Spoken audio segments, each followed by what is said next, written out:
Hello everyone. Today I wanted to go over a quick, very easy but underrated skill in the outdoors, and that's braiding. Working with cordage as a whole really is something absolutely essential that you need to know to make the most of your time in the outdoors. Braiding is a very simple way to start. A lot of people know how to braid, but it's definitely not something that's like actively taught. So it's something I wanted to go over real quick today. Now you're gonna see I'm using 3 different kinds of cord here. Normally I wouldn't do that. I guess theoretically if you wanted to just store your cordage in a braided way, you could do that, but this is more just so you can see the individual motion of each string more clearly. And I got a piece of jute, a piece of hemp, and a piece of number 36 bank line here. And I hope that's gonna help you see what we're doing. You can go with a 5-strand braid, a 7-strand braid. I guess theoretically you could do a 9-strand braid, even though I don't really know why you'd want to do something that big.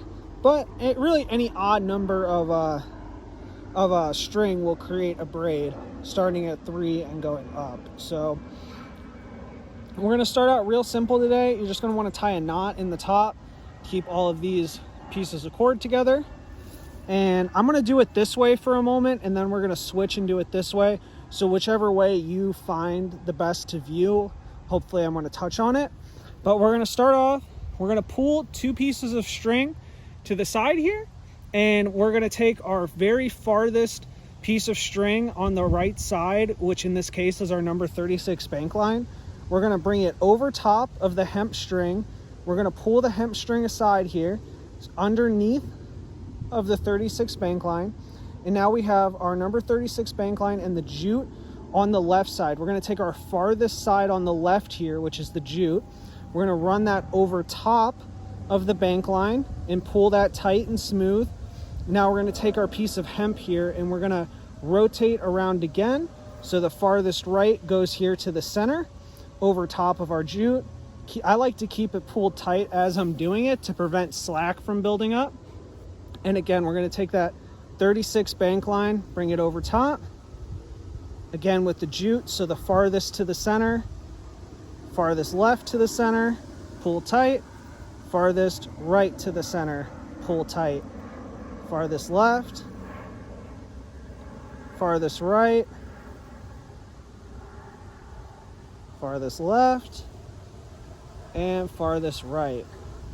And you can see we're developing a braid here, and you can notice the different types of string all going over top of each other with one in the center.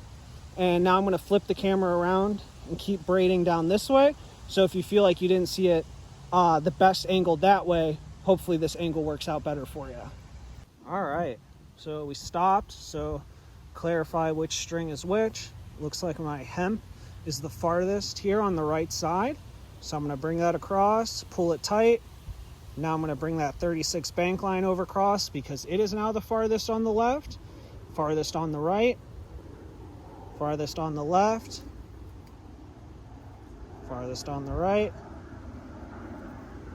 farthest on the left. And you can see it's pretty simple, honestly. It's really not a difficult process, but it's one of those things where until you do it yourself a few times, it's kind of a weird concept to watch.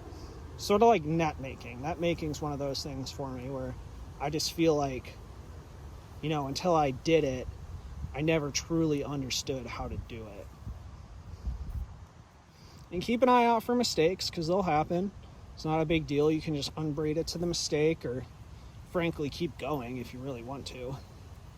But again, I'm just pulling that farthest to the center, farthest to the center, farthest to the center. That's what it all comes down to. And you can see, you can really start cooking with this and making a lot of braid here. And I like to pull it tight once in a while, and there you go. It's kind of cool looking, actually. I didn't think it would look that nice, but it kind of looks cool. I mostly just did it, like I said, for demonstration purposes. I like to ornament my packs a little bit, put some different color hemp, braid it together, make something a little with a little artistic flair. I think that's an important part of being in the outdoors, you know, is expressing yourself in the way you do things. So this was just a simple rundown on braiding. Again, normally I would use all the same type of string. Theoretically, you could do this to store string in your pack if you weren't going to use it for a while.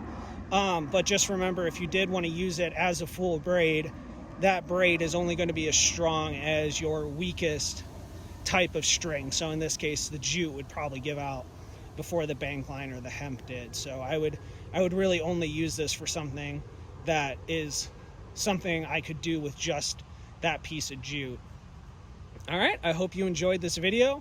I'm going to have a 5 and a 7 strand braid video coming after this. Frankly, I just did not have 5 different types of string on me when I went to shoot this today. So I will go to the store and pick some of that up, or I will possibly do a primitive cordage video depending on what is available to me. I have to kind of look around and see what we got to work with. If you enjoyed, please give it a thumbs up. Those really help. Subscribe if you want to see more videos, and comment any videos or just things you want to say down in the comments. I always appreciate those. I'll respond to any comments. So appreciate you guys. Thanks for watching. Have a wonderful day.